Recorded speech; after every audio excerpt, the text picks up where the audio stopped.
Hello again everybody and welcome to Back to Basics Gaming. Yep, we're back with another Final Fantasy XIV video, this time the 7th dungeon, Brayflox's Longstop. So let's talk a little bit about the trash.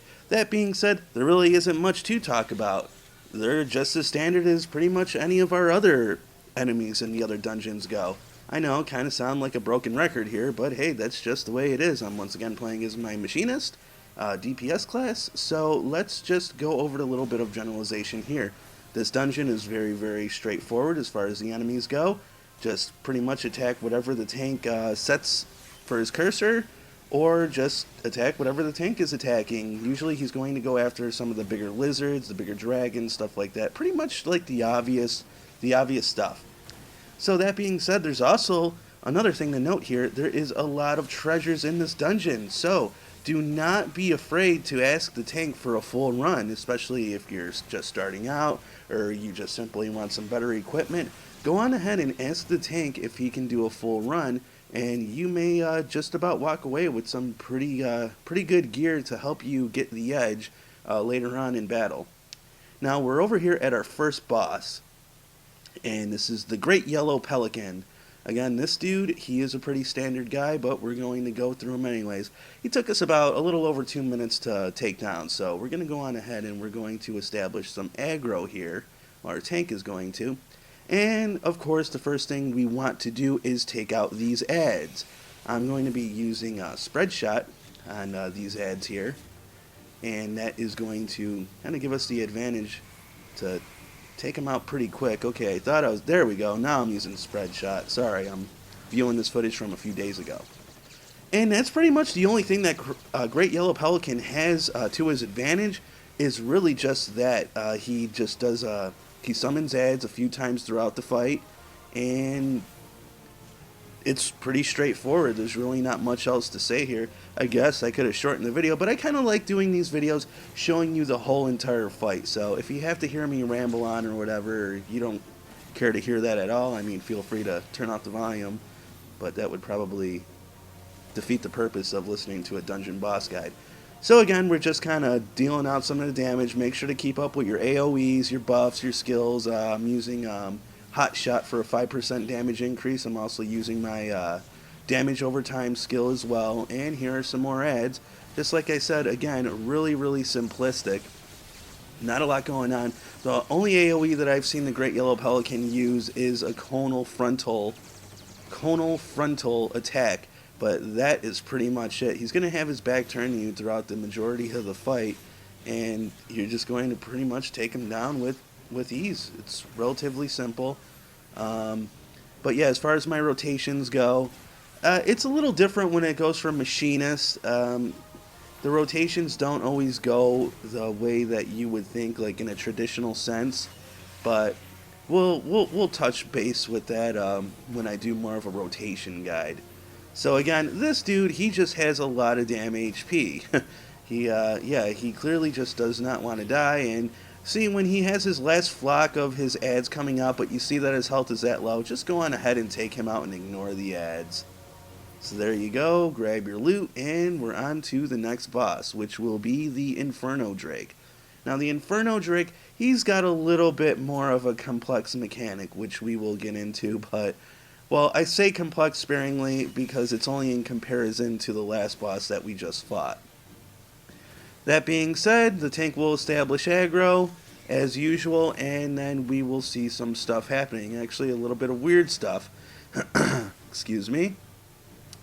But pretty much what is going to happen here is he is going to have an ad come, and there's also going to be another little friend that comes. Okay, now, at the bottom of the screen, I don't know if you can see, but there is an ad there.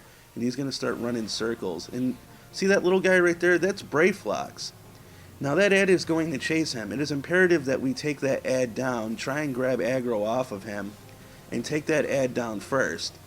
Because, well, hell, now I really don't know. The battle's probably lost. I never actually had him die before, so I couldn't tell you. Some guide this is, right? Just take out the ad. If you want to make it a little bit easier, I know that your healer or your mage or whomever has a sleep spell will actually be able to put the Inferno Drake to sleep. while you focus on the ad. Here we didn't do it because, again, it's really not a big deal, but it just like helps alleviate some of the work that the healer needs to do as far as, well, healing goes. So again, this ad, he is a little bit beefy, I will say that. And I also do believe that another one comes out as well. It really, really does kind of bring the whole battle to a halt with the Inferno Drake, and it is a bit annoying, but the Inferno Drake really doesn't have anything up his sleeve, and he's already down to less than half of his health, so I guess it really isn't as bad as I thought. So again, just keep up with your rotations. I'm using True Shot, Split Shot, Slug Shot when it's lit up, and that's all I can do for now. Clean Shot you don't get until the next dungeon, which we will of course go over. So again, just drain him down. I'm pretty sure I thought that there was another ad coming, but even with his health this low, if there was another ad coming, you just want to ignore it and you want to just take out the Inferno Drake altogether. Apparently, yeah, there was no other ad. I made that up. So yeah, just bring him down in size and you'll be ready to move on to the number 3 boss of the dungeon. Okay, so here's number 3 here. He is the Hellbender, kind of a giant salamander looking guy. And he again has he has a few tricks up his sleeve, but his most annoying one, I will point out, he does have a pretty big round AoE, as you can see right there. So melee DPS, be careful. The monk, he just kind of ate the attack, so I guess he really doesn't care. But it's really all up to the healer and how they perform. Other than that, the Hellbender will just kind of randomly target, people on the field and hit them with this bubble here. And you see this bubble, you want to take that off of whoever is trapped inside of it. It kind of reminds me of that Final Fantasy VII bubble that, or pyramid that Reno does to you. It's pretty much the same thing, except when you're stuck in this bubble, it will actually sap your health as well.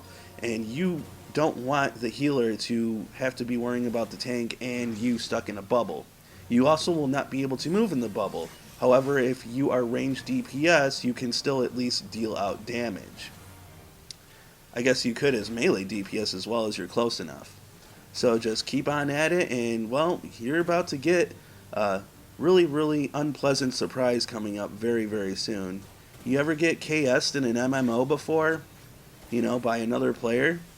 Well, just wait right here and you'll see something that I really didn't like too much. You're going to get KS'd by another boss. Yep.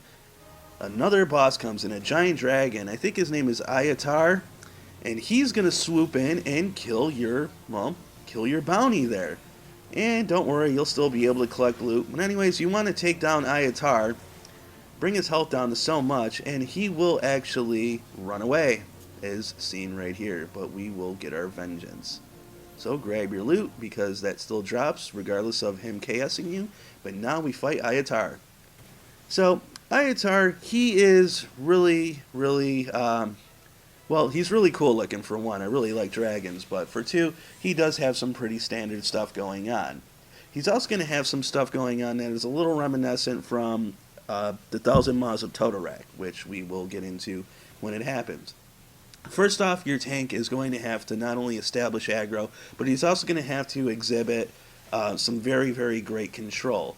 Again, just like with Graphius and controlling him away from harmful permanent AoEs onto the field, in which, of course, like I said, we will get into. Iattar also likes to do a lot of poison stuff. He's just kind of like really, really disgusting. And he does have some frontal AoEs, as you can see right there, blasting onto the tank. He has no problem turning around, and he has no problem randomly targeting people to spit his gunk at, which, of course, we will be seeing very shortly. Right here, he might actually be doing it. Yep, there's the first one. And that's actually a really good position where that's at, because it's right in the corner, it's out of the way, and, nobody's going to get hurt from it. There's a couple things to note about the gunk that he shoots out. One, obviously, it is very, very harmful to you. Here he comes, he's going to spit out one here at me. Of course, it's very harmful, as you can see. But, also, there is another mechanic involved, which is the fact that if he is standing in this gunk, it will actually heal him whilst doing damage to you. So yeah, you don't want to do that. You don't want to make any unnecessary work. There's another one. Immediately get out of it and make sure that the tank, if you're the tank, that you control him away from those pools of gunk, or else he's just going to constantly heal. But other than that, he is fairly easy. This is the main mechanic for him. He just likes to spit out those big old pools. I guess he's just kind of doing it to us ranged, but I do believe he does also spit it at melee DPS as well. So melee DPS, you're not safe either. You're going to be getting hit as well. And it looks like he might be doing it here. Yeah, right here, he's going to go on ahead and hit our monk. Our tank might try to drag him away. See how he's moving him away from the puddles? And we're going to just try, just to be on the safe side, we want to keep him away from all that good stuff. We're also waiting for our Limit Breaker level 2 to kick in, because that will pretty much cripple the dragon. Hopefully actually killing him, maybe? I think a Limit Breaker level 2 will take out about 10%. So our monk here should be popping it off soon. Again, we got to get him out of the puddle. He's going to try and do the Limit Breaker here. He pops it off, and that should be it. Oh, he's at 1% now. And there you go. So thanks for watching, thanks for listening, and we will see you next time. Hope it helped.